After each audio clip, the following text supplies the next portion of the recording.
आसीगला आयुष्मान योजनार वेबसाइट जदि आपण माने भी आयुष्मान कार्ड बनाया पाई चाहूतबे तबे एई पोर्टल सहायता मध्ये आपण बनाई पारिबे।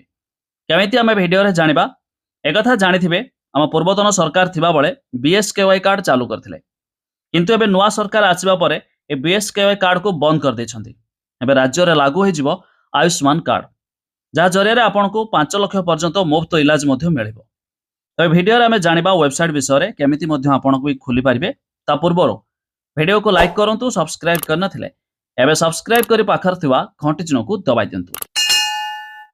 प्रथम तो आपण जेकोनसे को ब्राउजर ओपन करिवे गूगल रे सर्च करिवे बेनिफिशियरी एनएचए जेमिति कि देखंतु प्रथमे आपण को वेबसाइट आसीबो beneficiary.nha.gov.in बस तार ऊपर क्लिक करिवे। तबे देखंतु ये होछि सरकार तरफरु ऑफिशियल वेबसाइट।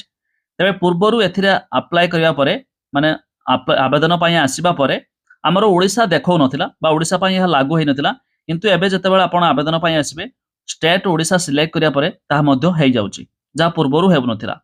ते वेबसाइट रे मध्य देखंतु दुईटी वीडियो भी एठी दिया जायछि आपण केमिति एथिरे आईडी बनेबे केमिति एथिरे आपण को अप्लाई करबे वीडियो रहिछि किंतु एठी देखंतु लॉगिन ऑप्शन रहिछि। फास्ट रहिछि ऑपरेटर ये ऑपरेटर रे माने सरकारी लोक माने आवेदन करिवे बेनिफिशियरी साधारण लोक आवेदन करिवे।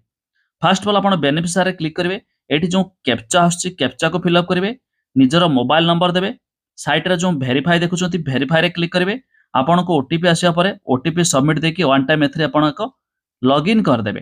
तापर आपण को इजी प्रोसेस आसीबो मु आपण को आउ एक वीडियो रे जणेबी किंतु ए वीडियो रे खाली जानि रखंतु कि वेबसाइट मध्ये आसी गला बोली।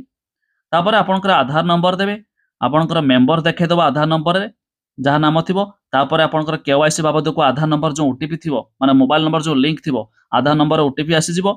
तापर आपण को स्टेटस चेक करि पारबे लास्ट रे मध्ये आपण कार्ड आसी जिवो डाउनलोड करि पारबे इजी प्रोसेस। तापर आमे आउ एक सेपरेट वीडियो नै आसीबो किंतु ए वीडियो रे खाली जानि पाइले कि जाकि सरकार तरफ जो वेबसाइट लॉन्च हो गला खूब शीघ्र मध्ये आपण जानिथिबे एप्रिल 11 तारिख रे कटक बालीजात्रा पड़िया रे मध्ये सरकार शुभारंभ करिवे ता ऊपर मध्ये आपण डाउनलोड करिवे।